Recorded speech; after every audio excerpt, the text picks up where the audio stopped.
So we've got some homework due, so we'll have a look. This stuff's due Friday. The test is coming up on Wednesday. All right, so the first one here, we've got a spreader vane, lawn spreader like that. So the wheels on that thing powers, it goes through a gearbox. The gearbox turns the spreader vane. And the basic idea here is that the velocity of the fertilizer that's being spread has the same velocity as the vane. Okay, now the vane is two-sided, so the fertilizer will go two different directions. The front part of the vane will kick it off, in this case, to your right, and then the back part will kick it off to your left. So you're going to have to, whatever answer you get, you got to remember to double it because it's going both directions. Notice that the spreader vane, notice where the spreader vane is when it throws the fertilizer left and right. It's what I'd call top dead center, perhaps. I don't know if that term means anything anymore. It used to have a meaning with cars, but I don't know if it does anymore. So basically it's going to come from that midline of the swath both directions. Okay. So are we okay with that? All right, so this is a gear problem. You're given the diameters of the gears. You're given the velocity of the spreader, which would be the velocity of the wheel, the rim speed of the wheel, and then that gets transmitted through a series of gears to the vane. Okay, so that's the setup on the thing. You're also given the height of the vane above the ground. So a big part of this is just working through the gearing on it. So when I see these gear problems, I just set up a table is what I do. So A, B, C, D. And then I'm going to have the angular speed is the rim speed over the radius. And V is equal to omega R. So that's omega there, not W, but omega. So I'll try to make it a little curvier there. There we go. So what V is the rim speed.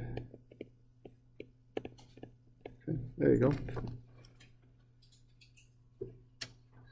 All right, so the spreader's going at 1.6 meters per second. The wheel doesn't slip and all that. So that's this number right here. All right. Now, what that'll get you will get you the angular speed of the axle. All right, and all you have to do on that is take that 1.6 meters per second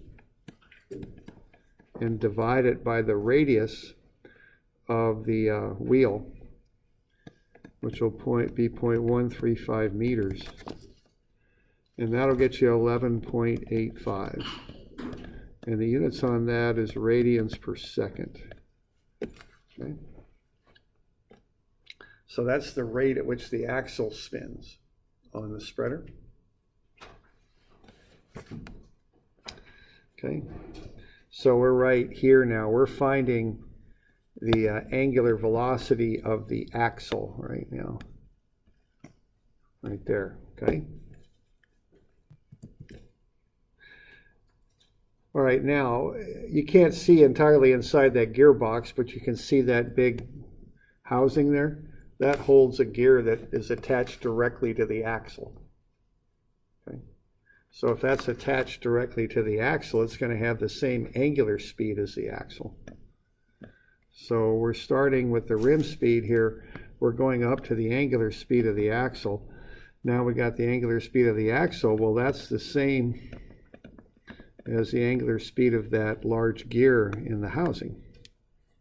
Okay.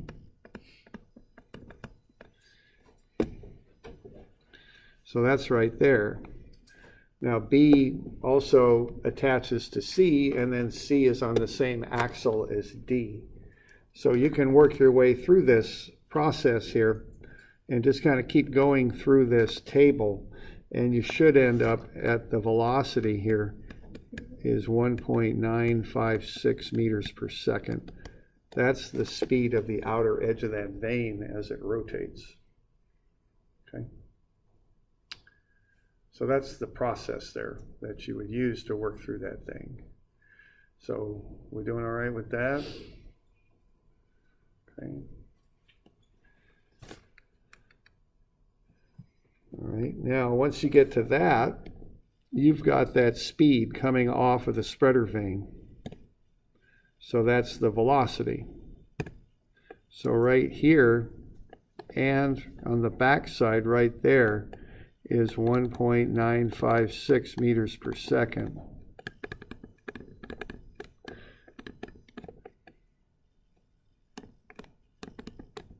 Now that's a horizontal speed would be the assumption. Okay.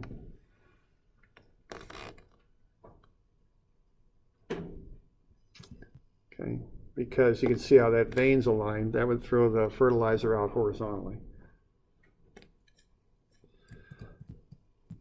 Oops, come on back here.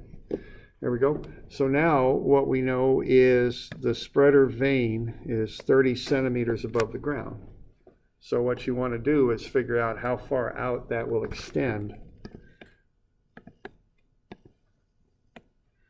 And that will be the swath that you're covering with one pass of your spreader vane, or one pass of your spreader as you go across your grass. Okay. So, y'all okay with that? You got any questions on that bit? So this kind of has two parts, this problem. The first part is a gear problem. And then the second part is just a trajectory kind of thing, really. Okay. And that's something we mentioned before about dynamics, is it often has different pieces that you put together to get to the total solution. Okay. So we good with that? Okay.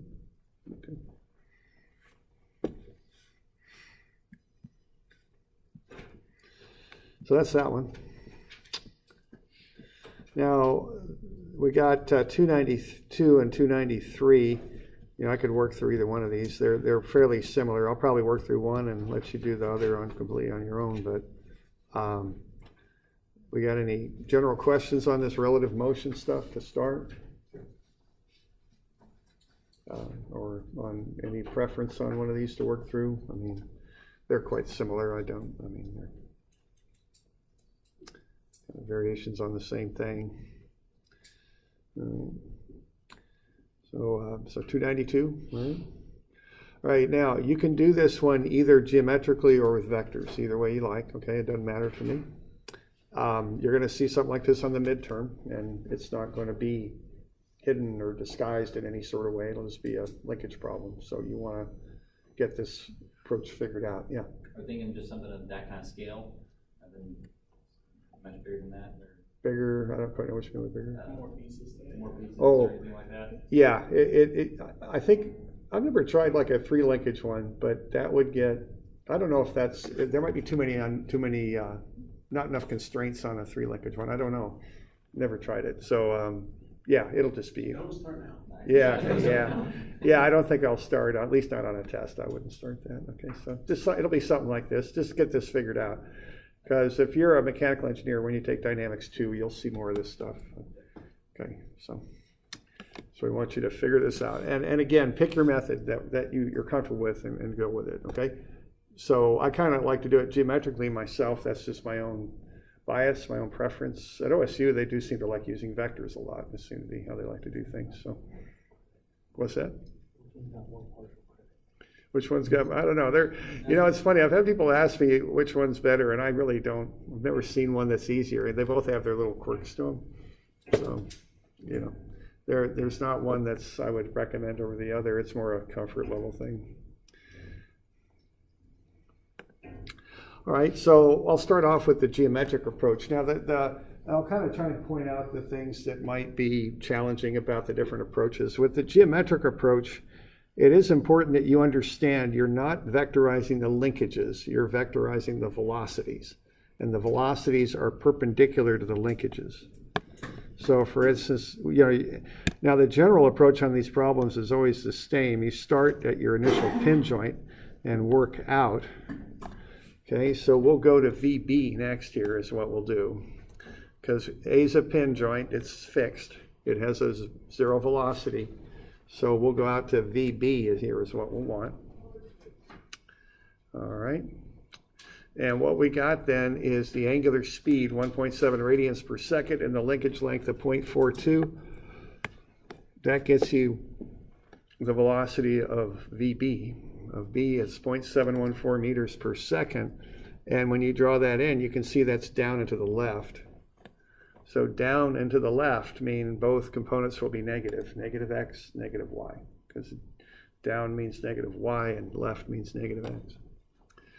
Now the angle is kind of an issue on this method because you see that 28 there, but you don't use 28 if you want an angle with the horizontal anyway. You take 90 minus 28 and get 62 because that will get you the horizontal angle of the velocity vector. So you're not working directly with the linkage for the vector stuff. You're working with a velocity that's perpendicular to the linkage. So you have to remember that little bit there, okay? So that's a 90-degree angle because when something rotates, it's perpendicular to the radius, and the radius is AB. So the velocity vector there, VB, of VB, that's perpendicular to AB, okay? So 90 minus 28 gets you 62. So it's negative 0.714, which is R omega there. The 1.7 radians per second times the 0.42 meters is 0.714. And you go use cosine 62, that's negative for the I, sine 62, negative for the J. So that gets you the velocity vector there. Okay. So what we've done here is we worked from A out to B, because we know A has a zero velocity, it's a known, so we can work our way out to B. Okay. Now once you're at B, now work to C is the next thing to do. Now that'll get just a bit trickier because B is moving, okay? Yeah, question there? What's that angle, 62? 62 is the angle between the velocity vector, VB, and the linkage. I'm sorry, and the horizontal, okay? Because I know, and unfortunately BC and VB are kind of on this, they're pretty close together, you know, they're almost on the same line. They're not identical, but they're close. So AB is doing this. And then VB is doing that. We know that's 90. We know this is 28. So by parallel angles, that's 28. And that'll leave 62 down below here. Is that okay? Okay.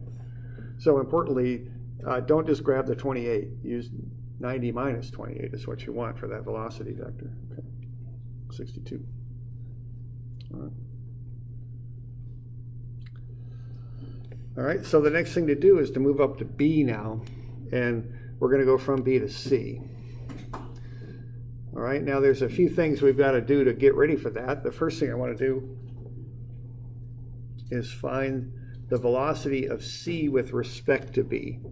Now the thing with this is that there's two C velocities, and it's important that you understand the difference between them. See, with respect to B, C is rotating like that, okay? So there's a perpendicular between VC with respect to B and that linkage BC, okay? So that's a right angle there between them.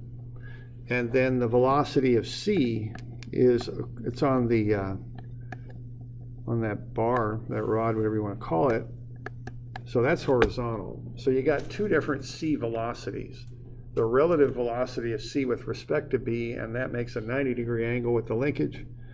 And you also have what I call the absolute velocity of C, which is just on the rod to the left. Okay? So we have to understand the difference between those two.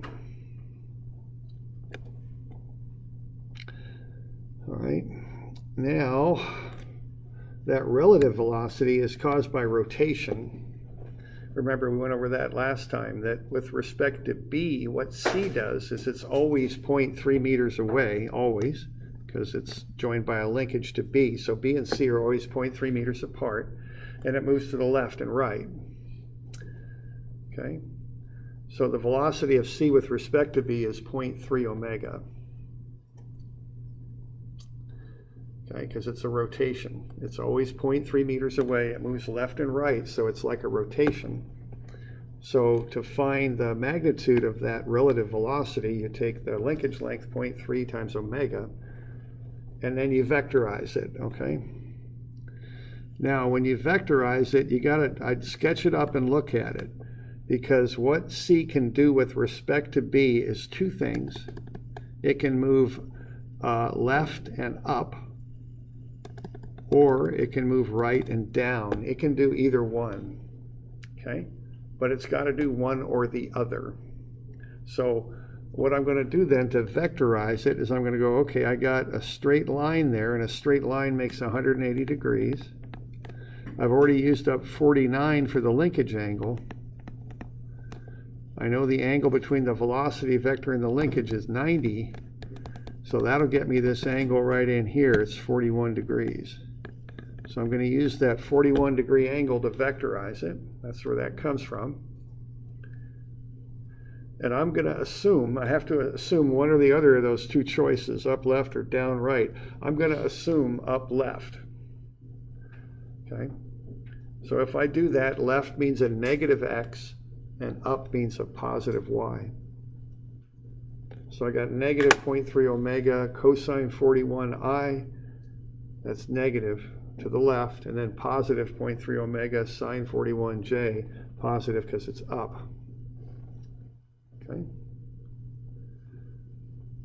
So when I work through that, I get negative 0.226 omega I plus 0.197j. So minus plus. Now, had I assumed down right, I didn't, but if I had, what I would have gotten, had I done that, was I would have got a plus and a minus. I would switch both signs because it would be positive x minus y. And that would be fine to do that. Everything would come out in the wash, okay? So I can do that. I have to assume one or the other. What I can't do, I can't assume plus plus, and I can't assume minus minus. Those don't work because they're not physically possible. Okay? So when you do this, you got to watch your signs. You got to pick something that could happen. What plus plus means is it's going this way, and it's not relative. Okay? It's rotating about B. It's not going in towards B. Minus minus means it's doing that. Okay? And it can't do those things when it rotates. All right? So the important thing here is you got to pick a sign combination that reflects reality. Now you got two choices. You can make one of two assumptions, but you don't have four choices. You can't just throw any sign on there you want. You got to look at it and pick something that could really happen. Okay, and that I'm kind of calling that out because it's a common error people make. They commonly make sign errors on this stuff. Okay, so I just want you to alert you to that. All right.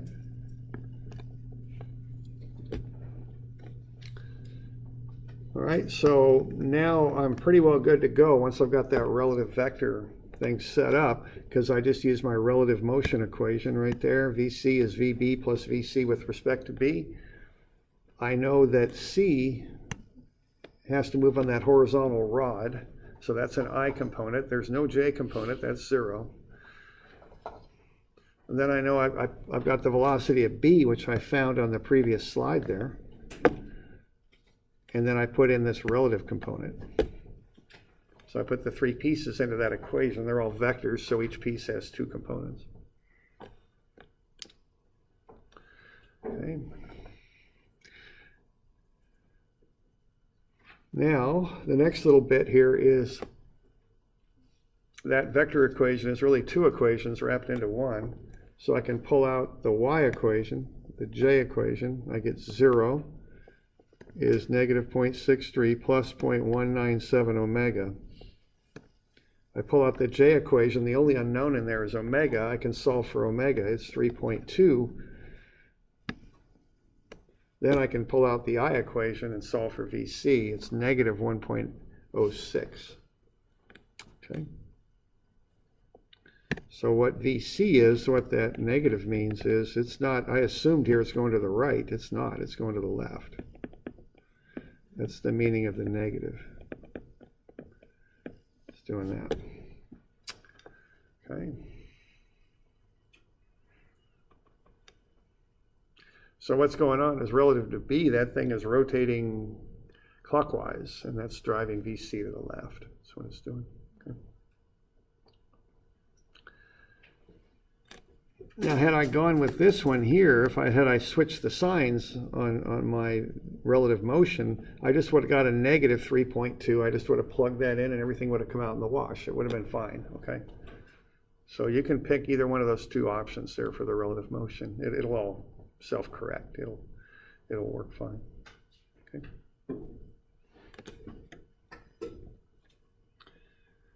Are we doing all right with that? So that one, I find the math a little less complicated on this, and it's visual. You can just look at it and kind of see, if you're comfortable with that. If you prefer, though, you can use vectors. And when you do vectors, to get these velocities, you use cross products is what you do. Now, when you do this, you do use the linkages, okay? So it's a little simpler in that you don't have to figure out some of these velocity vector angles. You just use the linkage angles on this. So what I would do first here would be to find the position of B with respect to A as a vector. And you see, you got the angle, you got the length. You just 0.42 cosine 28I minus 0.42 sine 28J. Okay, it's going down and to the right, so the right is positive for the X, down is negative for the Y. So that gets you the position of B with respect to A.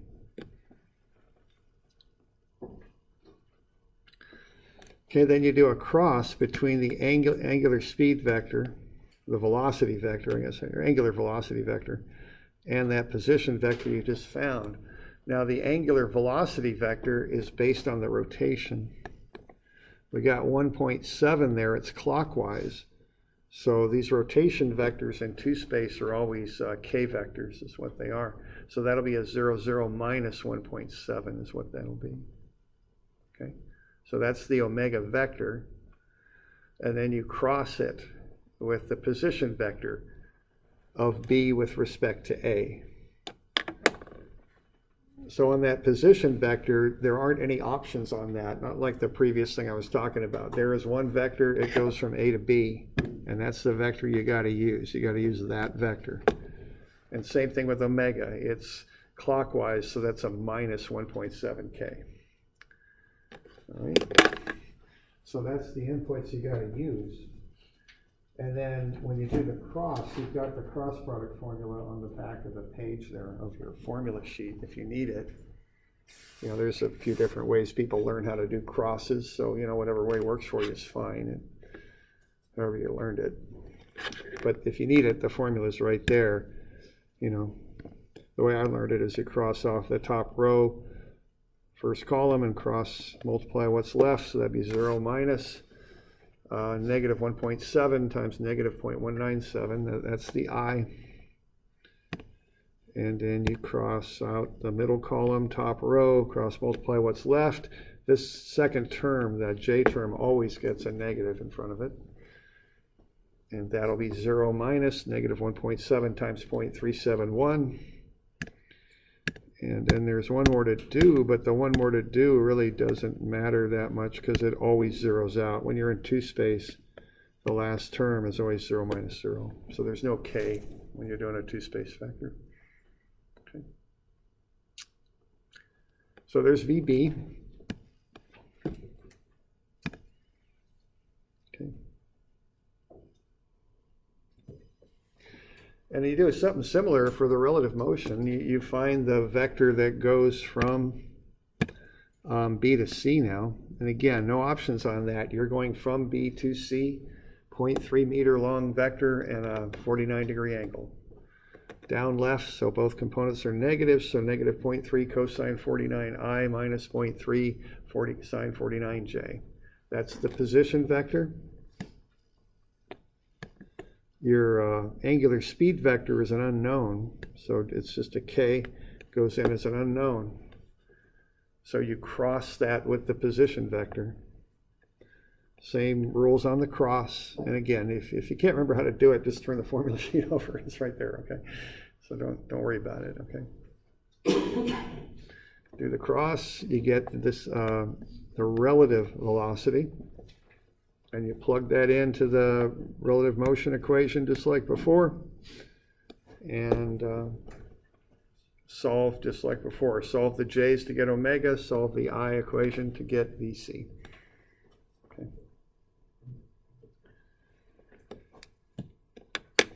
So that's the deal on that, okay?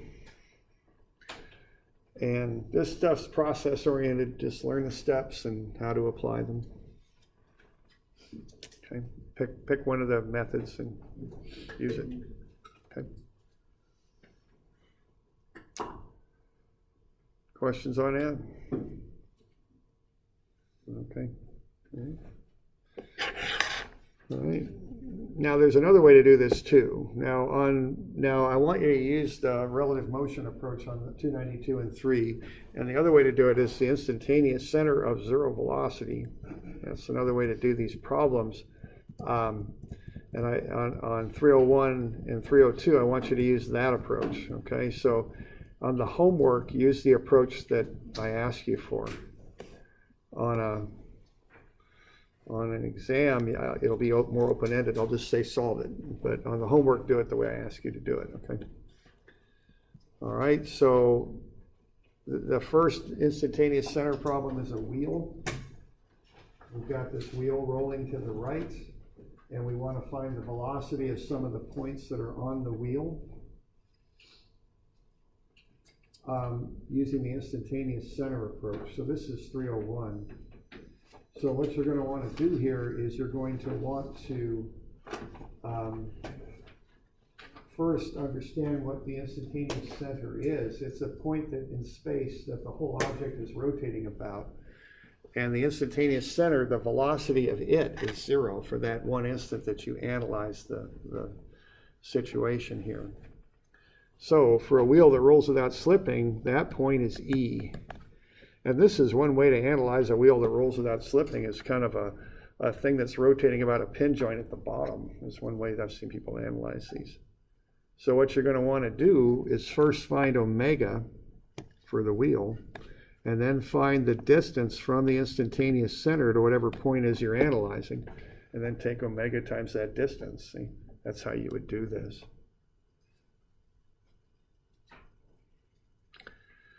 So if you're looking at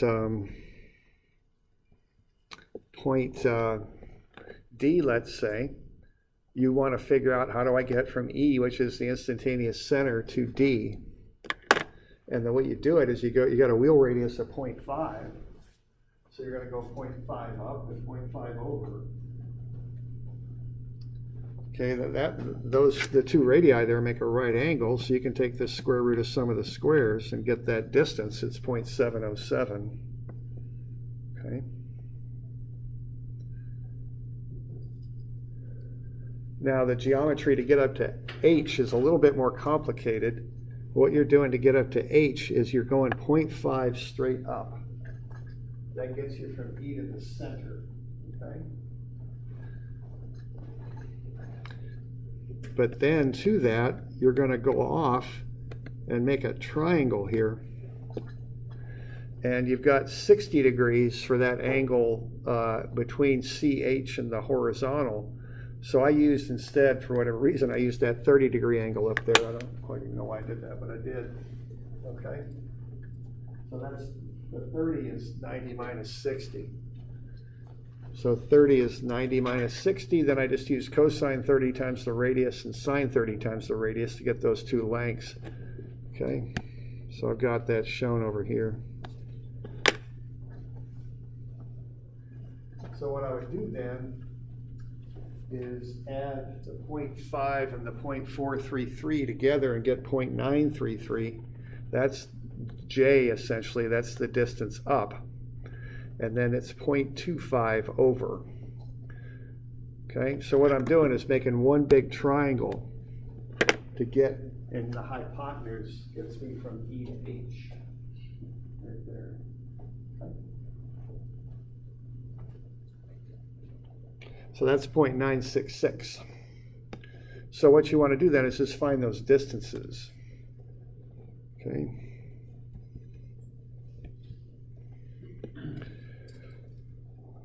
And then you want to find omega. Now what omega is the velocity of the wheel divided by the radius of the wheel.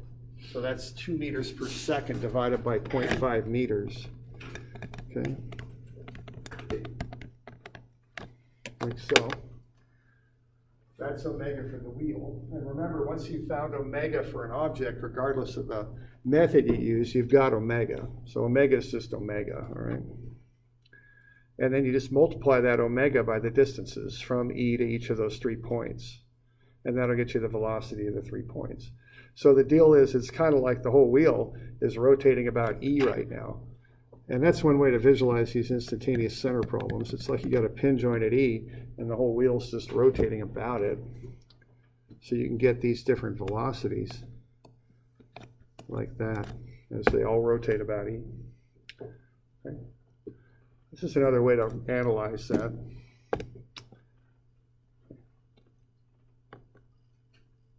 Yeah. That was using the instantaneous center. Yeah, because we're using point E, which is the instantaneous center. So that's the approach we're taking. All right. We all right with that one?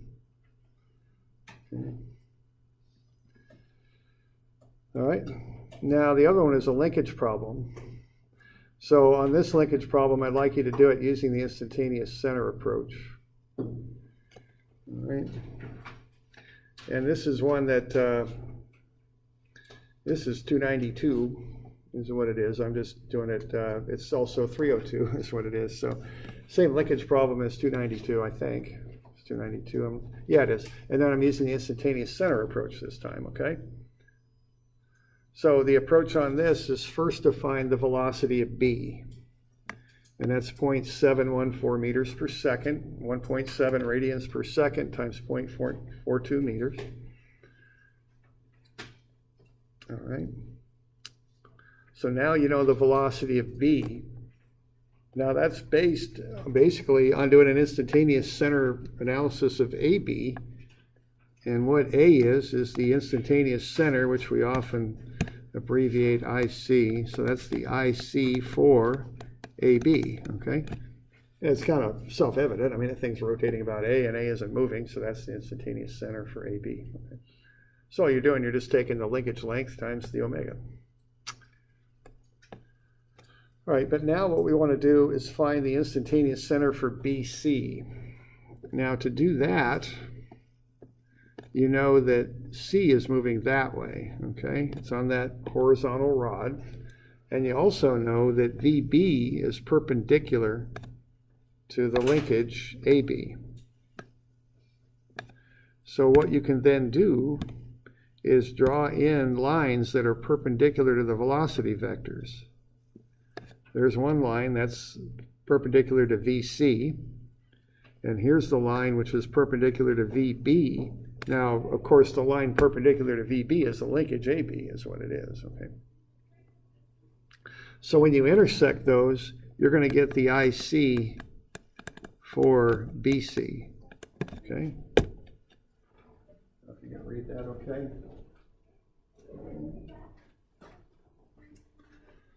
Now notice the IC for BC is not point A. A is the instantaneous center for AB, but it's not the instantaneous center for BC. They're different, okay? So you have to recognize that the instantaneous center for BC is on linkage AB, but it's not point A. Right? It's directly above C is where it's at in this case. All right.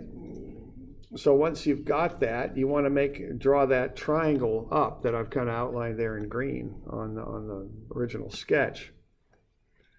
And what you know about that is the linkage length is 0.3 meters. Okay, and you also can get some angular information off the sketch.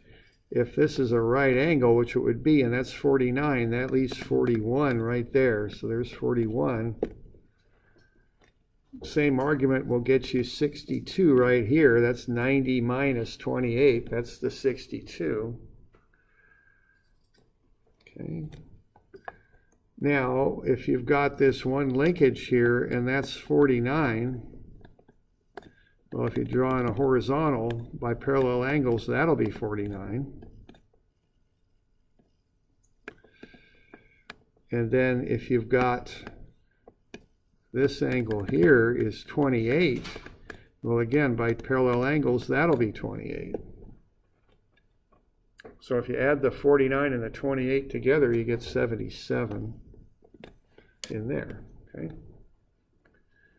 Now you can check that by adding all three angles together, and they should come out to be 180 because that's a triangle. So 62 plus 41 plus 77 is 180 degrees, so that works out. It's okay, right? So now what you've got is you've got a triangle. You know all three angles, and you know the length of one of the sides, because one of the sides of that triangle is BC. It's 0.3 meters. So you can do the law of sines, which I've got on the back of your formula sheet. Now I use it in the inverted form because I want the unknowns on top, okay? So the normal law of sines has sine of an angle divided by a distance. I use the distance divided by sine of the angle. You know, if they're equal, they're equal. You can flip them upside down, they're still equal. It's not any big deal. But it just puts the unknown on the top where it's easier to solve for it, that's all. Okay? So 0.3 over sine 62 is b to the IC divided by sine of the opposite angle 41. That's c to the IC divided by the sine of 77. So you can work through that. 0.3 over sine 62 is 0.34. 1 over sine of 41 will get you 1.52 times BIC, and 1 over sine 77 will get you 1.03 times c to the IC.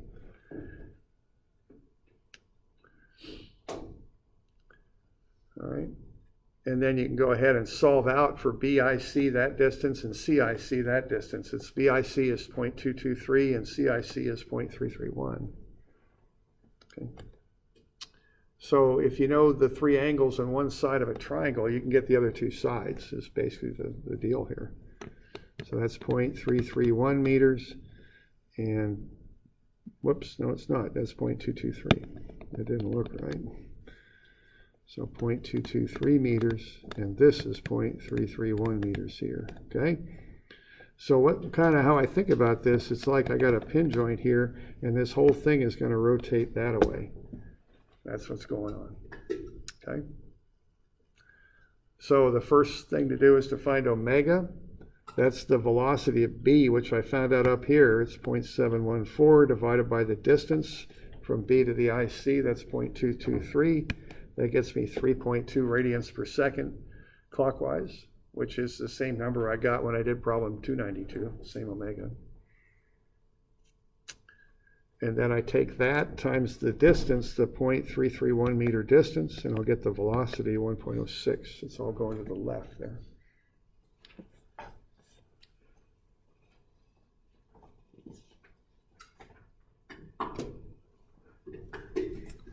All right.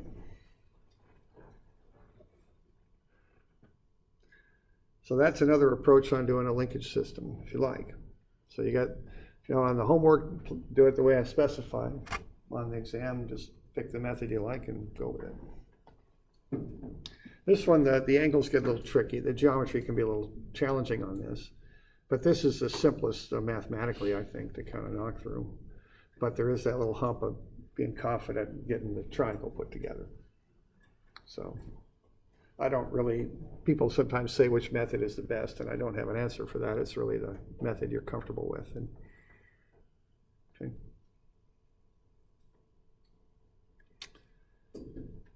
We doing all right with that? Okay. All right. We take a break here then, if we are, and then we'll start on some new stuff here when we come back. So we'll come back to this a little bit before 4 and we'll start up.